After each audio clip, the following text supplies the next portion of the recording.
Kita sudah masuk di dalam sebuah seri firman Tuhan yang baru lagi, saudaraku. Nah, saya akan menyampaikan satu pesan firman yang berjudul Lord, light your fire again. Nyalakan kembali apimu.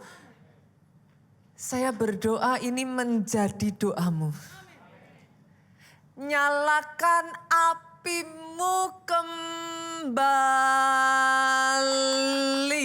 Oh, boleh tepuk tangannya yang paling meriah buat Yesus Tuhan kita. Nyalakan api itu kembali.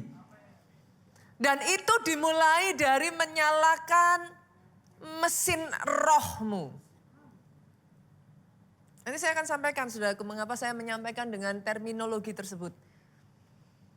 Dalam khotbah-khotbah saya sering menyampaikan bagaimana manusia itu terdiri dari roh, jiwa, tubuh. We are our spirit that has soul, live in our body. Kita ini roh, punya jiwa, tinggal di dalam tubuh. Artinya ada 3 bagian, 3 komponen yang membentuk keberadaan manusia. Kalau saya tarik paralel, saudaraku, dengan kapal ataupun pesawat.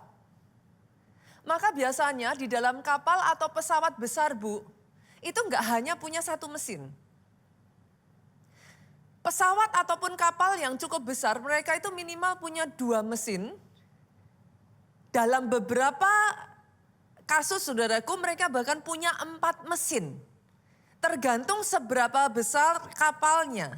Artinya kalau saya mengibaratkan manusia ini sebagai kapal, saya disclaimer dulu ya, saudaraku. Saya disclaimer dulu nih. Kalau saya mengibaratkan manusia sebagai kapal, maka kita ini punya 3 mesin. Kenapa saya disclaimer? Kenapa pastor menggunakan istilah mesin? Just to make it easier gitu. Karena saya tarik paralelnya kan dengan kapal, dengan pesawat. Untuk membuat saudara lebih memahami aja. Kalau saya bandingkan dengan kapal ataupun pesawat, maka berarti manusia ini punya 3 mesin. Mesin tubuh, mesin jiwa, mesin roh. Yang jadi masalah, saudaraku, sangat disayangkan saya melihat kebanyakan manusia, almost kebanyakan manusia itu hanya menggunakan 2 mesinnya. Saudara pasti bisa menebak. Mesin apa? Tubuh dan jiwa. Padahal jangan pernah lupakan, justru mesin ketiga saudara itu yang powernya paling besar. Itu engine yang paling powerful, saudara. Sebagian dari saudara mungkin melihat saya ketika saya mengatakan ini dan saudara berkata, Pastor, tapi kenyataannya kita ini baik-baik aja. We are fine. Dengan 2 engine, kalau Pastor sampaikan demikian tadi, maka dengan 2 engine pun kami oke, Pastor. Agree.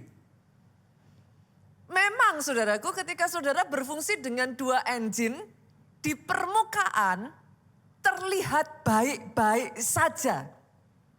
Sampai, ini, sampai masalah datang. Nanti saudara tahu yang saya katakan, saudara akan butuh power dari engine ketiga, saudara. Saudara ngerti yang saya maksudkan? Pernahkah saudara ngalami momen-momen di mana kayak saudara ngerasa kok powernya kurang ya? Tahu tapi kayak nggak bisa gitu. Dan itulah saatnya saudara mengerti yang saya katakan. Engine yang ketiga harus dipakai. Karena sesungguhnya engine yang ketiga inilah yang punya power untuk membawa saudara berkemenangan. Engine yang ketiga inilah saudaraku yang membawa saudara itu sampai saudara bisa fulfill God's destiny in your life. Itu nggak akan bisa hanya dengan 2 engine. Jangan salah artikan perkataan saya, saudaraku. Buat saya secara pribadi ya, ketiga engine ini sama pentingnya. Saya tidak meremehkan betapa besarnya dampak dari dua engine yang lain, saudara. Bahkan saya katakan kepada saudara, jagalah engine tubuh saudara. Jagalah mesin tubuh saudara. Come on, senggol kiri kanan, ayo olahraga. Nah loh, yang senyum-senyum, ayo olahraga. Saya tuh dikejutkan dengan satu artikel yang mengatakan, lebih berbahaya saudaraku orang yang tidak olahraga daripada orang yang merokok. Itu mengerikan loh saudara. Saudara berpikir saudara safe, oke pastor saya nggak ngerokok, saya nggak minum olahraga. Be careful kalau saudara nggak olahraga. Ayo olahraga. Latih otot-otot saudara. Kenapa? Supaya nantinya nggak gampang cedera. Nggak gampang terkilir. Usia kita nggak akan turun saudara. Usianya nambah terus kilometernya. Jadi ayo olahraga. Jaga pola makan sehat. Hati-hati, jangan masukin sampah ke dalam tubuh. Makan yang sehat. Karena ada makanan yang kalau saudara makan dia nggak ada fungsinya. Dia cuma enak di lidah, tapi nggak membawa benefit untuk tubuh. Tidur teratur, tidur cukup. Ini yang saya katakan saudaraku. Dan yang kedua, jaga engine jiwa. Jiwa kita ini terdiri dari 3 saudara. Pikiran, perasaan, dan kehendak. Pikiran, perasaan, kehendak. Tentang pikiran, Filipi 4 ayat 8. Semua yang benar, semua yang mulia, adil, tulus, dan yang manis. Pikirkan semuanya itu. Jadi artinya semua yang gak benar, gak usah dipikirin. Semua yang negatif, gosip-gosip, kalau tubuh kenal junk food, jiwa juga kenal sampah pikiran. Oke? Jangan dipikirkan. Tentang perasaan, hati, Amsal 4 ayat 23 ngomong apa? Jagalah hatimu dengan segala kewaspadaan karena dari situlah terpancar kehidupan. Tapi ingat yang ketiga saudara. Nah ini di titik ini saya mau berbicara. Jangan pernah lupa bahwa manusia itu punya yang namanya kehendak di dalam jiwa. Itu adanya di engine jiwa. Dia punya kehendak. Boleh nggak saya ganti kehendak dengan keinginan? Sama dong, sama ya. Nah mengenai keinginan ini, kita lihat Roma 8 ayatnya yang ke-6 itu ngomong, multimedia nanti agak cepat ya, bantu saya karena ayat-ayat ini tidak ada di dalam catatan. Karena keinginan daging adalah maut, tetapi keinginan roh adalah hidup dan damai sejahtera. Saya tarik boleh nggak saudaraku, keinginan roh hidup, keinginan daging adalah maut, keinginan roh membawa damai sejahtera. Berarti kalau saya tarik lagi keinginan daging membawa kegalauan, kecemasan, ketakutan, kekhawatiran. Dari ayat ini saudara setuju dong dengan saya bahwa di dalam engine jiwamu itu terdapat yang namanya keinginan. Di dalam keinginan itu ada 2 macam. Itu sudah implan, emang begitu. Ada yang namanya keinginan daging, ada yang namanya keinginan roh. Galatia pasalnya yang ke-5, ayatnya yang ke-17, ayat minggu lalu ngomong. Terhadap 2 keinginan ini mereka saling berlawanan. Bukan cuman berlawanan, kedua keinginan ini bertentangan. Itu ada di dalam jiwamu. Saudara harus menyadari ini. Dan karena dia bertentangan, kamu setiap kali tidak melakukan apa yang kamu kehendaki. Tahu nih, gereja puasa. Tahu dong puasa baik. Semua orang juga tahu, nggak ada. Bahkan dokter pun mengatakan puasa itu baik buat tubuh. Yang satu keinginan rohnya bilang, ayo puasa. Keinginan dagingnya bilang, lapar. Aduh, lemas. Akhirnya saling bertentangan sehingga kamu tidak melakukan yang kamu kehendaki. Akhirnya batal puasanya. Besok aja pastor, masih ada hari esok. Pagi-pagi Roh Kudus bangunin saudara jam 5. Keinginan rohnya bilang apa? Bangun, saat teduh. Keinginan dagingnya bilang, aduh bantal kok empuk ya.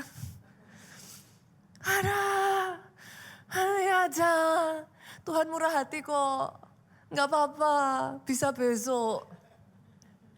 Saudara bisa melihat, kenapa saya ingin saudara pay attention. Sadari di dalam dirimu itu akan selalu ada dua keinginan ini yang saling tarik menarik karena mereka bertentangan. Itu sebabnya engine ketiga harus dinyalakan. Kalau engine ketigamu, engine rohmu gak nyala, yang terjadi keinginanmu akan punya tendensi mengikuti yang daging. Saudara mengerti maksud saya? Engine rohmu harus dinyalakan.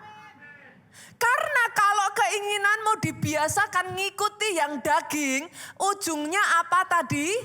Maut. Lanjutin. Keinginan daging membawa tidak adanya damai sejahtera. Saudara lanjutkan itu terus, hancur saudara. The whole ship collapse. Seluruh kapal saudara tenggelam. Engine ketiga harus dinyalakan supaya keinginan yang tadi saling bertentangan seperti magnet, dia ngikuti engine yang lebih kuat. Kalau rohmu nyala, keinginan dagingmu akan lebih kuat. Yes, tidak mengenakkan daging, tapi dia membawa hidup. Dia membawa damai sejahtera. Aminnya boleh yang paling keras. Sampai di sini dulu saudara nangkep enggak? Boleh ya? Boleh. Nah, tentang keinginan roh ini, Roma 12 ayatnya yang ke-11 ngomong, janganlah hendaknya kerajinanmu kendor, biarlah rohmu menyala-nyala dan layanilah Tuhan. Saya akan bahas di sini dari terjemahan bahasa Indonesia masa kini, saudaraku. Dalam terjemahan Indonesia masa kininya dikatakan seperti ini. Janganlah hendaknya kerajinanmu kendor, bekerjalah dengan rajin. Jangan kendor, kerja dengan rajin. Jangan malas. Oke, bekerjalah untuk Tuhan. Berarti semua pekerjaan yang bukan untuk Tuhan, yang tidak mempermuliakan nama Tuhan, nah jangan dikerjakan. Udah jelas. Simpel kan? Bekerjalah untuk Tuhan dengan semangat dari Roh Allah. Maksudnya gimana? Sama-sama bekerja, bekerjalah dengan semangat dari Roh Allah. Sama-sama ngadepin masalah, hadapilah masalah dengan semangat dari Roh Allah. Saya coba aplikasikan lagi ya saudaraku. Sama-sama ngalami serangan sakit penyakit, lawan dengan semangat dari Roh Allah. Pertanyaannya jadi kenapa pastor? Kenapa mesti begitu? Karena hidup itu peperangan. Terserah saudara sadar nggak sadar, terserah saudara suka atau tidak suka, your life is a battlefield. Di dalam peperangan, Pak, kalau mau menang butuh semangat. Loh benar. Saudara di dalam peperangan kalau nggak punya semangat sudah kalah sebelum berperang. Bahkan ya saudaraku, Kalau nanti saya bawa saudara membaca satu ayat bagaimana cara Tuhan bangkit menghadapi musuhnya, nanti saudara tahu. Yesaya pasalnya yang ke-42, lihat. Tuhan sendiri loh, ini bukan bicara manusia, ini Tuhan sendiri. Lihat cara Tuhan berperang menghadapi musuhnya itu seperti apa. Yesaya 42 ayatnya yang ke-13. Tuhan keluar berperang seperti pahlawan. Jangan keluar berperang seperti pecundang. Kalau saudara ngadepin masalah, jangan ngadepin seperti orang kalah. Tuhan ngasih contoh, Tuhan keluar berperang seperti pahlawan. Saudara tahu seperti apa jiwanya pahlawan? Pahlawan tidak takut. Pahlawan berani. Pahlawan itu siap ngadepin, saudara. Itu jiwanya ketika ngadepin masalah. Jangan ngadepin masalah dikit-dikit. Hadapin seperti pahlawan. Seperti orang perang. Jadi sehari-hari ya saudaraku, get ready. Emang seperti orang perang. You are in the battlefield. I wish ya saudara, kalau yang tidak terlihat ini ya, terbuka ya, then you know what I mean. Kita hanya nggak bisa ngelihat aja dengan mata jasmani kita, that's it. Seandainya saudara bisa melihat dengan kacamata ada nih ya, ada bisa ngelihat gitu, then you know. Peperangan itu real sekali saudara. Saudara harus menghadapi seperti orang perang. Ia bertempik, sorak multimedia boleh dimunculkan lagi, jangan dihapus dulu. Ia membangkitkan semangatnya untuk bertempur. Lihat saudara, ini loh caranya. Saudara menghadapi kehidupan tuh kayak gini loh caranya. Every single day ya, ngadepin masalah, ngadepin nanti tiba-tiba ada kejutan baru, ini caranya. Membangkitkan semangatnya untuk bertempur. Ia bertempik sorak, dia teriak, bertempik sorak tuh, gitu. Ia memekik, teriak, bukan ketakutan saudaraku. Ia memekik terhadap musuh-musuhnya, ia membuktikan kepahlawanannya. Dalam kehidupan Yesus sendiri ya saudara, ketika dia masih menjadi manusia. Every single morning Alkitab itu mencatat, Yesus menyalakan engine rohnya. Pagi-pagi benar dia pergi saudaraku. Mengasah telinganya untuk mendengar. Itu kata Alkitab. What do you think? Apa yang Yesus lakukan? Dia mengobarkan engine rohnya. Karena sebagai manusia, even Yesus ya saudaraku, sebagai manusia kalau engine rohnya nggak dikobarkan, nggak bisa loh itu melayani ribuan orang seperti itu. Capek saudara. Tiap hari Yesus mengadakan mujizat begitu rupa saudaraku. Belum menghadapi serangan-serangan orang Farisi, orang Saduki. Itu capek loh. Kalau Yesus tidak menyalakan engine rohnya, habis itu. Dia tahu itu, dalam keadaannya sebagai manusia. Bulan lalu kita belajar ya saudaraku, kekristenan bukan hanya sekedar agama. Kekristenan apa? Perjalanan kita, our walk with Jesus kan. Kalau gitu lihat dong perjalanan Yesus waktu di bumi itu kayak apa. Masih ingat saudaraku momen sebelum dia disalib. Dia kembali menyalakan engine-nya. Masih ingat perkataan yang sangat terkenal ini? Tidak sanggupkah engkau berjaga-jaga barang 1 jam saja? Kenapa? Engine roh harus dinyalakan. Bolehkah saya katakan ini dengan kata lain? Kalau engine roh tidak menyala, tidak akan ada mujizat. Kalau engine roh tidak menyala, tidak akan ada kemenangan dalam kehidupan Yesus. Bahkan ya saudara, kalau engine roh tidak dinyalakan, karya salib itu tidak akan ada. Yesus sudah ngomong loh, kalau boleh biarlah cawan ini lalu daripadaku. Itu membuktikan dalam posisinya sebagai manusia, Yesus punya keinginan roh dan keinginan daging. Keinginan dagingnya bilang, kalau bisa cawan ini lalu daripadaku. Keinginan rohnya bilang, tetapi biarlah kehendakmu yang jadi. karena Yesus terus menyalakan engine rohnya, keinginannya, condongnya ke roh. Rohnya yang menang. Itu sebabnya karya salib terjadi untuk saudara-saudara.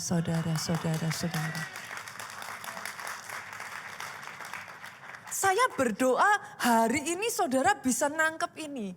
Yuk, itu sebabnya firman Tuhan hari ini berbicara nyalakan mesin rohmu. Pastor, apa sih dampaknya orang kalau nyalain mesin roh? Saya bagiin 7 dengan cepat ya saudara.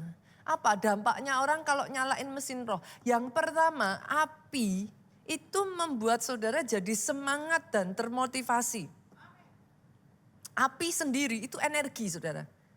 Kalau ada energi masuk dalam diri saudara, tentunya akan ada semangat. Boleh saya tanya dulu saudara, ada di sini yang gak pernah ngalami masalah, angkat tangan? Saya selalu ngomong ini, saya tambahin masalah saya saudaraku. Saya tambahin saudara dengan masalah saya. Kalau ada di sini yang gak punya masalah, everyone, setiap orang selama engkau hidup. Sebagian orang mengatakan kehidupan dengan masalah itu seperti rel dengan kereta api kan. Jadi selalu ada. Nah, what's your point pastor? Sama-sama harus dihadapi, hadapi dengan masalah, dengan semangat. Kalau kau ada api, itu ada semangat. Engkau gak akan ngadepinnya itu dengan loyo. Engkau gak akan gampang capek. Sama-sama kerja, kerjanya termotivasi, motivated. Sama-sama pelayanan, pelayanannya jadi fun. Pelayanan gak jadi beban. Ada pelayanan lagi. Aduh besok sudah hari Minggu. Kalau ada api, hari Minggu saudara ngomongnya yes. Besok hari Minggu. Mau KKR 10 hari. Enggak yang 10 hari. Yes. Kalau ada api. Karena api saudaraku membuat hidupmu jadi seru. Itu ngadepin masalah ya, ada orang-orang kalau berapi-api ya saudara, ngadepin masalah, itu bisa ngomongnya dalam bentuk, ada lagi, ayo, sok aja, gak apa-apa. Kemarin juga ditolong Tuhan kok, masa hari ini Tuhan gak tolong? Itu kalau ada api, otomatis yang kedua, api menjadikan saudara pribadi yang lebih positif. Loh iya kan? Kalau sudah positif saudara-saudara tuh jadi optimis. Kalau sudah positif biasanya saudara jadi disenangi orang toh. Loh saudara senang dekat orang negatif apa senang dekat orang positif? Senang dekat orang yang dikit-dikit kalau lihat saudara. Wajahmu jelek. Pekerjaanmu kacau. Gak beres. Itu salah tuh. Yang itu kurang ininya. Saudara ngerasa udah bener pun selalu ada yang salah. Enak gak sih dekat orang kayak begitu? Orang yang ada api otomatis orang itu deket saudara. Saudara pernah lihat gak? Kalau di kehidupan nyata aja ketika saudara nyalain apa namanya lampu. Itu mendekat kok. Betul? Binatang-binatang itu mendekat saudara. Ketika ada nyala, mereka itu mendekat. But at the same time kabar baiknya, api menyingkirkan binatang-binatang buas.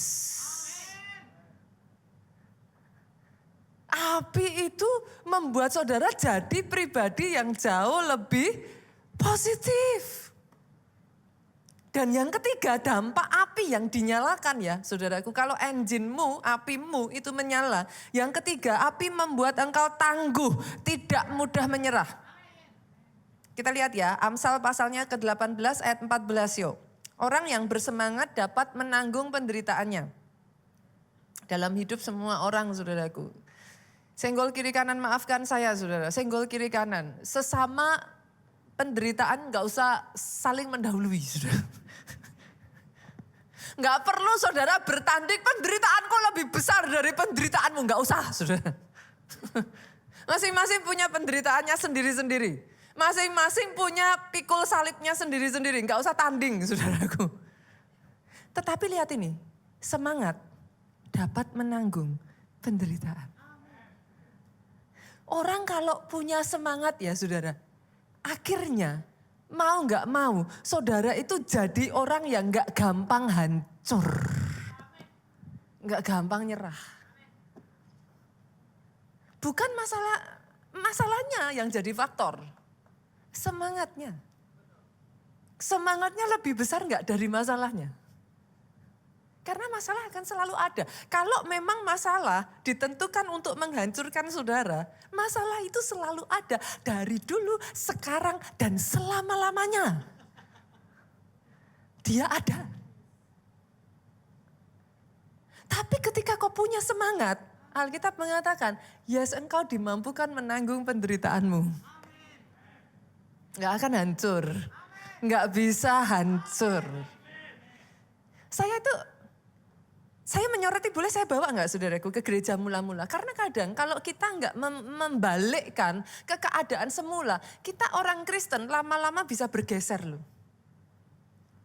Saya tuh kadang enggak habis pikir loh, orang Kristen yang dikit-dikit kalau Tuhan enggak memberkati enggak Tuhan-Tuhanan. Kalau enggak Tuhan kerjakan mujizat, bye-bye. Itu saya enggak habis pikir loh. Kenapa? Kenapa buat saya nggak habis pikir saudara? Karena sejak dari awal saya rasa orang Kristen harus membaca sejarah kekristenan. Apakah memang sejak mula sejarah kekristenan itu sejak dari awal orang Kristen itu hidup foya-foya enak-enak? Ataukah sejak dari awal yang namanya orang Kristen itu sudah dari dulu selalu dibenci? Sadly enough ya saudara, baca sejarah. Sorry saudaraku, saya tahu nggak ini gitu. Jadi kalau in case saudara berpikir yang namanya jadi orang Kristen, itu kalau nggak diberkati artinya urapannya kurang. Itu coba renungkan ulang saudara. Rasul-rasul, Alkitab mencatat mereka justru bertahan melalui aniaya. Di aniaya mereka nggak bilang nggak Tuhan-Tuhanan loh. Mereka nggak ngomong loh, kalau Tuhan nggak tolong berarti nggak ada Tuhan. Mereka ngomongnya beda saudaraku. Dari zaman sejak Sadrak, Mesak, Abednego ngomongnya apa? Kalaupun Tuhanku tidak menolong aku akan tetap, aku tidak akan menyembah patung buatan tangan manusia. Aku akan tetap menyembah Tuhanku. Itu sejak dari dulu sudah ada contohnya saudaraku. Sudah ada blueprintnya. Kalau saudara tidak baca dari sejarahnya, nanti saudara tarik ke sini. Jadi kekristenan tuh jadi Kristen cengeng loh. Dikit-dikit kalau enggak ditolong Tuhan, bye-bye. Nanti ditolong Tuhan, yes Tuhanku besar. Enggak ditolong Tuhan, Tuhanku enggak ada yang benar yang mana. Bingung saya saudara. Saudara harus tarik mundur lagi. Para rasul bahkan di dalam keadaan terdesak ya. Mereka itu bukan cuma bertahan, agresively mereka memberitakan Injil. Mereka tidak pernah berusaha menjadi hanya sekedar orang yang disukai. Mereka showing power saudara. Orang sakit sembuh. Mereka showing power. Mereka bukan selalu berusaha, udah kita nggak usah ini, udahlah biar orang lain kita nanti biar ini, biar disukai. Coba, come on saudara. Zaman sekarang saudara sudah hidup dengan apa? Saudara ada Google, ada AI sekarang ini. Cari gampang, cek sejarah kekristenan itu kayak apa. Justru melalui aniaya mereka tidak turun semakin mereka gencar menceritakan tentang nama Yesus. Saya renungkan lagi, why? Apa yang membedakan kekristenan gereja mula-mula dengan kekristenan sekarang? Poin saya ketika mulai ya saudaraku, karena saya penasaran kenapa ya? Kenapa? Kenapa kok bisa begitu? Originally was not like that. Tapi kok bisa terjadi pergeseran? Jawaban saya saudaraku, saya menemukan satu perkataan petuah yang Yesus tinggalkan untuk semua muridnya. Jangan pergi meninggalkan Yerusalem sebelum engkau diperlengkapi dengan Roh Kudus, dengan kuasa. Jawabannya, api yang membedakan. Mereka yang sama tadinya, Petrus juga menyangkal Yesus kok. Sama enggak? Sama. Pada saat ngadepin masalah, lari. Petrus yang ngomong bahwa aku yang akan paling depan bela kamu Yesus. Dia lari paling duluan saudara.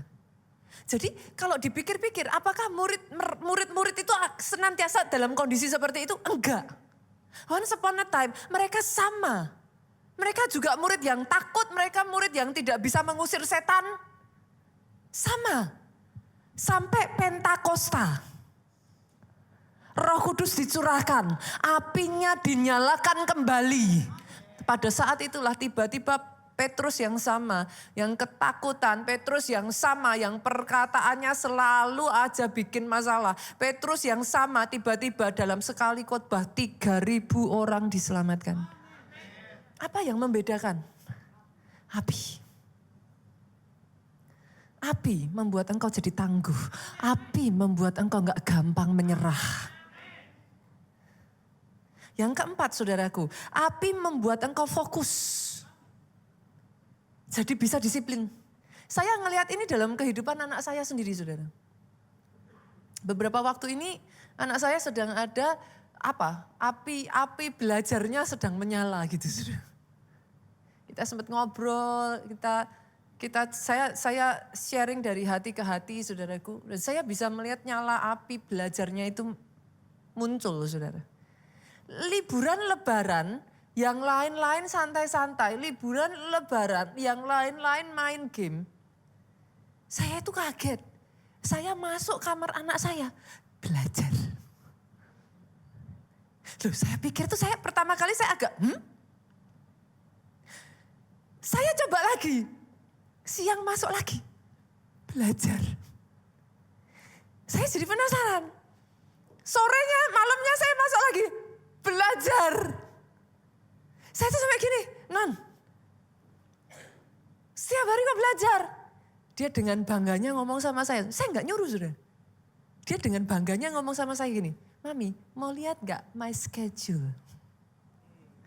Dia tulis saudaraku, jam sekian sampai jam sekian tidur, jam sekian sampai jam sekian bangun, jam sekian sampai jam sekian makan dan seterusnya. Belajar, sudah didata semua sama dia saudaraku, sampai malam. Orang yang apinya menyala di bidang apapun itu, engkau jadi fokus. Engkau jadi disiplin. Dan karena fokus disiplin, of course dong, lebih produktif kan. Nah, itu sebabnya nyalakan apimu. Karena kalau apinya nggak menyala, disuruh belajar, disuruh kerja, males, disuruh pelayanan. Aduh pastor, saya sibuk pastor. Saudara ngerti maksud saya? Nyalakan apimu. Itu dengan sendirinya gak ada yang nyuruh, gak ada yang paksa. Fokus, disiplin, dikerjain. Terus sampai selesai.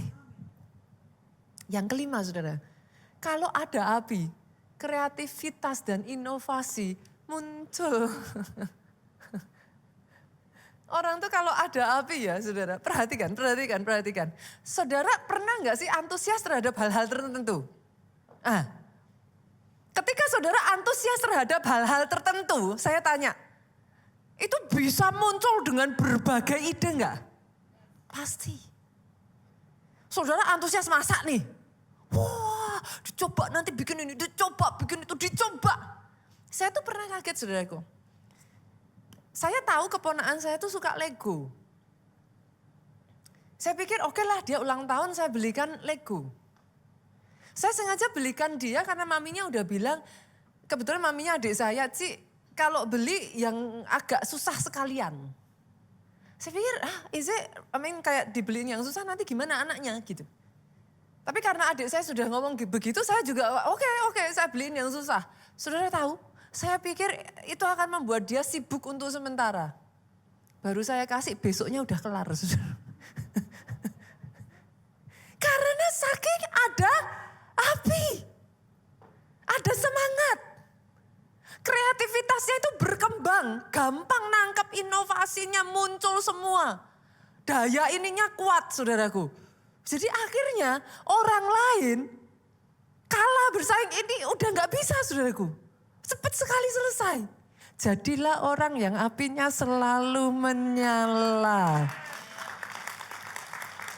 Satu-satunya engine yang bisa mempengaruhi ketika yang namanya perasaanmu down, itu namanya engine roh.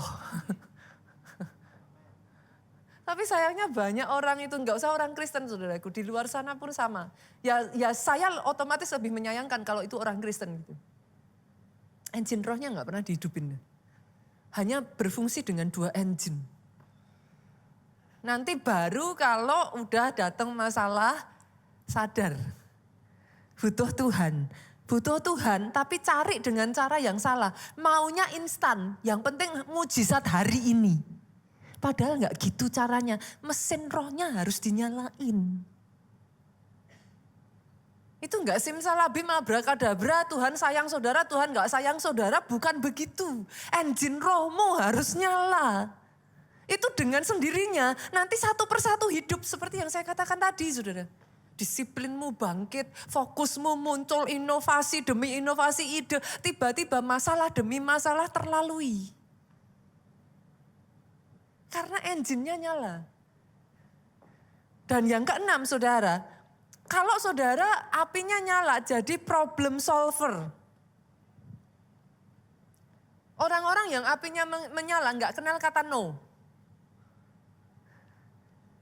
Ayo, bapak-bapak waktu ngejar pacar dulu.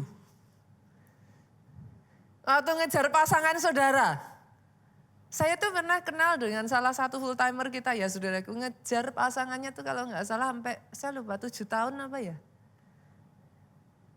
Setiap ditolak, karena apinya menyala saudara.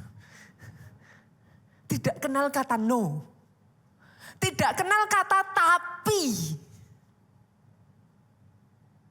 Kalau apinya menyala, kalau apinya padam, tapi pastor, tapi nanti susah pastor nggak bisa. Coba kalau nyalanya tuh berkobar. Itu saudara ya dengar kata no, itu kayak tantangan. Itu gunung yang harus didaki. Itu malah saudara semakin apa? Apa tadi? Apa bilang apa? No. Dari mana no? Mari kita lihat. Saudara mengerti yang saya maksudkan? Itu kalau ada api. Dan sebagai akibatnya, dampak yang ketujuh, ketika ada api jangan heran. Keajaiban demi keajaiban, mujizat demi mujizat, itu terjadi. Itu sudah naturalnya. Api itu akan menarik semuanya itu saudara. Orang yang apinya menyala. Saudara lihat begitu para rasul ya, api Roh Kudus dinyalakan. Itu kemanapun mereka pergi. Yang tadinya kalah. Yang tadinya gak bisa ngusir setan. Mujizat demi mujizat demi mujizat demi mujizat. Doa saya hari ini, apimu menyala. Amin. Nyalakan lagi. Saudara yang sudah merasa hari-hari ini ke gereja udah mulai kayak cacing kepanasan. Berapa lama lagi ya ini pastornya ya? Sebentar lagi jamnya makan ini. Ayo nyalakan lagi apinya. Pastor, pertanyaannya sekarang gimana? Saya tahu, tapi gimana? Boleh nggak saya mulai dengan baby step? Sadari dulu bahwa sebagai manusia, yes, engkau punya engine roh. Saudara nggak akan pernah bisa menyalakan mesin roh kalau nggak sadar punya mesinnya. Loh benar, lah gimana? Mau dinyalain orang nggak sadar kok kalau punya kok. Saudara berpikir ya udah hidup itu memang seperti ini aja. Ya tubuh aja gitu. Itu sebabnya berkali-kali saya gemes dengan orang Kristen yang kalau anaknya nggak sekolah dimarahin, kalau anaknya nggak makan dimarahin, tapi kalau nggak ke gereja dibiarin. Dari mana ceritanya?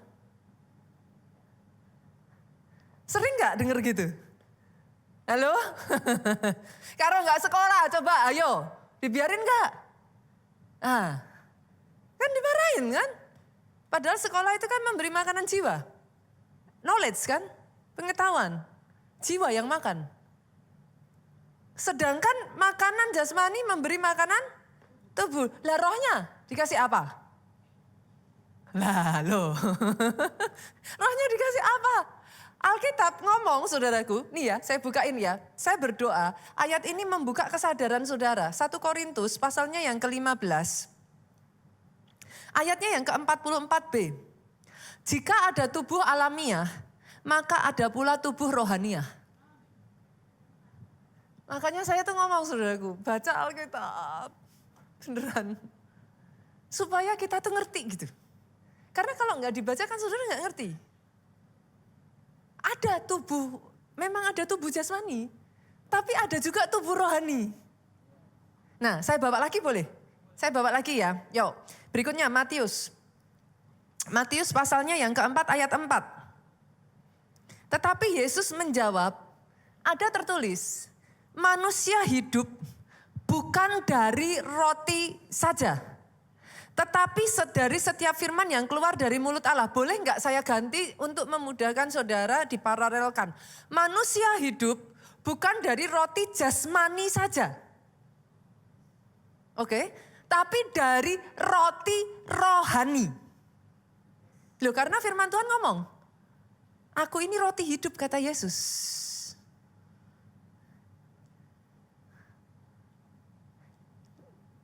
Firman itu roti hidup. Berarti manusia bukan hidup dari roti jasmani saja. Tubuh jasmani, makanannya roti jasmani. Tubuh rohani, makanannya roti hidup. Apa itu roti hidup? Firman. Rohmu butuh firman. Jangan makan seminggu sekali. Puasa tubuh aja. Rohnya jangan dipuasain terus. Tubuhnya dikasih makan bahkan sehari 4 kali, 5 kali.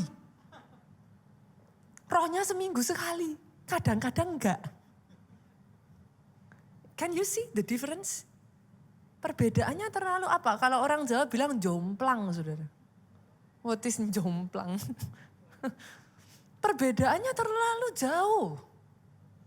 Saudara kasih sehari aja ya saudara, sampai enggak cukup loh waktunya tidur aja masih makan loh. Loh gak cukup loh. Udah waktunya merem, udah waktunya disuruh tidur. Masih aja. Itu daging dikasih terus. Tapi roh seminggu cukup sekali.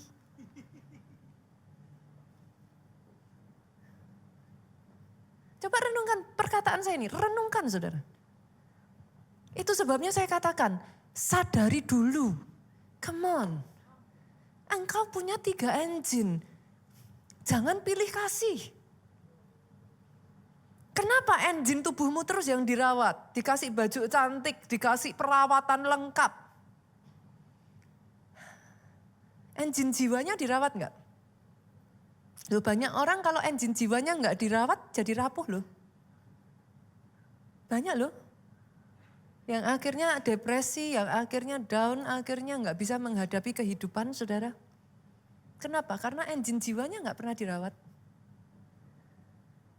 Bagaimana dengan engine rohnya? Apalagi. Saudara masukin terus tuh dengan sampah, perkataan-perkataan negatif. Masukin terus tuh dengan gosip-gosip. Itu kebayang gak sih engine rohnya kayak apa tuh jadinya sudah? Saya gak kebayang loh itu jadi apa itu. Kalau gak hati-hati senggol kiri kanan, itu engine bisa karatan loh. Itu kalau sudah karatan pada saat dibutuhkan, jangan heran kalau engine-nya gak kerja. Pada saat saudara butuh mujizat, jangan heran. Lelah gak pernah dirawat kok. Gak pernah dibersihkan. Itu kalau saudara masukin dosa terus, gak saudara bersihkan, korosi loh. Ini gimana? Terus nanti balik-baliknya salahkan Tuhan. Kenapa Tuhan? Kenapa Tuhan? Pusing deh saudara. Yang pertama saudara, kalau saudara mau nyalain engine-nya, sadar dulu saudara punya engine itu. Yang kedua, kalau sudah sadar, activate it. Loh pastor bilang tadi kan kita punya roh. Kenapa harus di-activate? Karena pada saat manusia jatuh ke dalam dosa, rohmu dormant. Pada saat Tuhan ngomong mati, bukan mati, tapi rohmu, dia dormant. Pernah gak punya rekening yang gak pernah dipakai? Apa yang terjadi? Nah, sama. Kalau rekeningnya dormant, apa yang harus saudara lakukan? Reactivate. Gimana cara reactivate? Simpel kok saudaraku. Bertobat dari jalan yang jahat. Cari Yesusmu, terima Yesus sebagai Tuhan dan Juru Selamat, mulai hidup baru. It will reactivate your spirit. Sebagian dari saudara ketika saya ngomong ini, saudara ngomong, udah pastor. Tapi kenyataannya kok malah, saya udah terima Yesus pastor. Saya udah dibaptis. Tapi kenyataannya kenapa roh saya masih loyo. Pastor, ada yang ketiga. Nah ini, yang ketiga ini. Yang ketiga ini sering gak dilakukan banyak orang Kristen. Dengan sengaja kobarkan api rohmu. Loh, memangnya harus gitu ya pastor? Loh ada. Yuk kita buka ya, Imamat yuk. Kita lihat, Imamat pasalnya yang ke-6. Multimedia boleh munculkan ayatnya yang ke-12 sampai ayatnya yang ke-13. Api yang di atas mezbah itu harus dijaga supaya terus menyala. Pertanyaannya kalau harus dijaga supaya terus menyala, dengan sendirinya akan menyala terus enggak? Enggak dong. Makanya harus dijaga kan? Supaya tetap menyala toh. Nah caranya gimana? Tiap-tiap pagi imam harus menaruh kayu di atas mezbah. Sadarkah saudara dan saya ini imam-imamnya Tuhan. Imam itu bukan cuman, itu kan tugasnya pendeta pastor. Enggak, engkau disebut imamat rajani. Bangsa yang kudus, umat kepunyaan Allah. Ini tugasnya saudara. Tiap-tiap pagi imam harus menaruh kayu di atas mezbah. Mengatur korban bakaran di atasnya dan membakar segala lemak korban keselamatan di sana. Seminggu sekali atau tiap-tiap pagi? Ya sudah. Aduh pastor, firmannya kok keras terus. Nah gimana saudara? Ini kalau nggak disampaikan banyak orang Kristen akhirnya hidupnya nggak kuat loh. Terus jadi kalah terus gitu, nggak bisa berkemenangan. Saudara nggak bisa dibawa Tuhan besar. Berkutat dengan masalah muter nggak selesai. Jatuh bangun dosa aja hidupnya. Ini. Sebagai imam, lakukan tugasmu. Ayat 13 yuk, ayat 13 munculkan.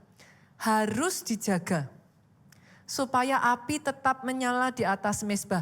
Janganlah dibiarkan padam. Jadi memang dengan sengaja harus di-initiate, saudara. Terus cara saya menginisiasi supaya api itu bisa nyala gimana, pastor? Sebenarnya simpel kok. Simple, balik lagi ke disiplin dasar tapi nggak pernah dilakuin. Pujian penyembahan saat teduhmu. bersorak-sorai. Ini contoh yang dilakukan Daud, saudara. Kita lihat yuk, Mazmur 57 ayat 8 sampai 11.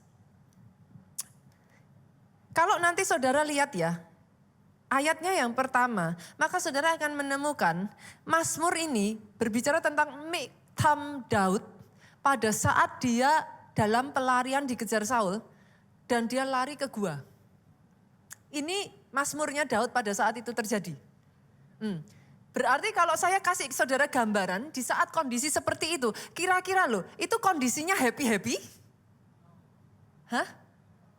Kondisinya lagi semangat? Kondisinya kayak apa?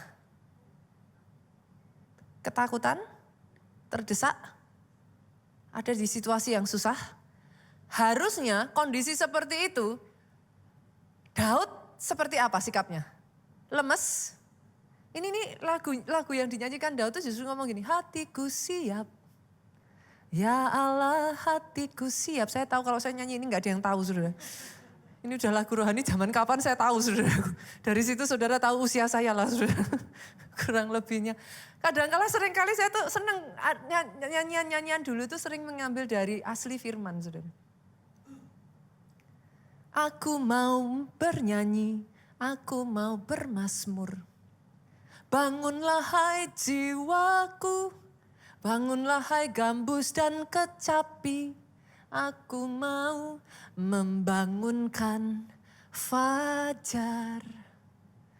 Hatiku siap, ya Allah hatiku siap. Setiap pagi kau bangun, kau menghadapi masalah, kau menghadapi tantangan. Daud tidak menyanyikan lagu yang nangis-nangis saudara. Dia tidak terus kemudian mengasihani diri sendiri, enggak. Dia ngomong, aku mau membangunkan fajar. Dia bangkitkan dirinya sendiri, situasinya enggak enak, keadaannya enggak baik-baik saja. Tapi dengan sengaja api itu dinyalakan lewat pujian, lewat penyembahan, lagu-lagu yang bisa membangkitkan iman. Di situasi keadaanmu sedang down, saudaraku. Jangan nyanyikan lagu-lagu yang melas. Loh, itu akan mempengaruhi saudara nanti tambah nangis. No, nyanyikan lagu-lagu yang membangkitkan semangat. Segala perkara dapat ku tanggung. Nah ini bisa nyanyi tuh sudah. Aduh saya tuh kadang malu sudah. Di dalam Dia yang memberi kekuatan. Nyanyikan lagu-lagu yang bisa membangkitkan semangat saudara lagi. Lagu-lagu firman karena di dalamnya ada kekuatan. Bila perlu saat saudara sudah merasa kayak saudara gak kuat, teriak. Yes, saya sering lakuin itu saudara. Satu kali nanti saya akan bersaksi saudara. I experience double favor this year. Tidak mudah saya tahu saudara. Tapi di momen-momen itu saya mengatakan kepada diri saya sendiri, Tuhanku dahsyat. Tuhanku berperang bagi aku.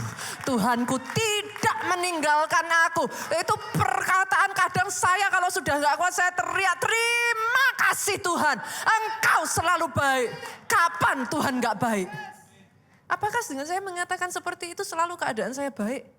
Not always. Tahukah saudara, the more saya mengatakan itu saya sedang melawan diri saya sendiri.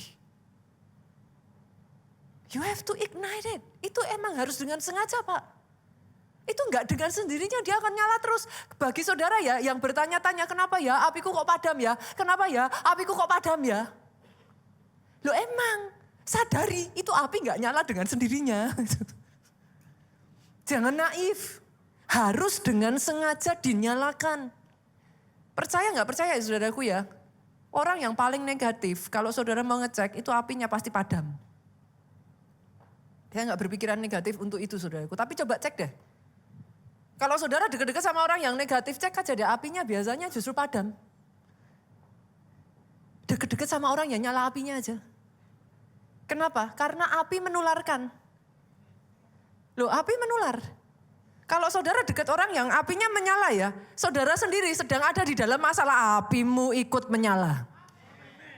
Gitu. Yang kedua saudara dikasih satu senjata untuk membangun dirimu sendiri. Tapi banyak nggak dipakai orang Kristen. Malah hari-hari ini kalau nggak hati-hati diserang tuh saudaraku senjatanya. Saya bukakan ya, 1 Korintus 14 ayat 4. In case saudara ragu-ragu untuk memakai senjata ini given by God. Siapa yang berkata-kata dengan bahasa roh, ia membangun dirinya sendiri. Saya sedih sekali, ada sangat banyak hari-hari ini bahasa roh itu diserang. It's given by God. Kenapa? Ada sebagian orang ngomong sama saya, pastor, bahasa roh itu sesat. Ada lagi pengajaran-pengajaran di luar sana, I don't know what, gitu. Sebagian mengatakan itu hanya gifted. Untuk orang tertentu. Sebagian lagi mengatakan jangan dilakukan di ibadah raya. Itu sesat. Oh, saya menyayangkan saudaraku. Rasul Paulus saja ngomong, aku paling banyak berbahasa roh. Makanya senggol kiri kanan, baca Alkitabmu. Jangan mau diombang-ombingkan dengan pengajaran di luaran sana yang bikin bingung saudara.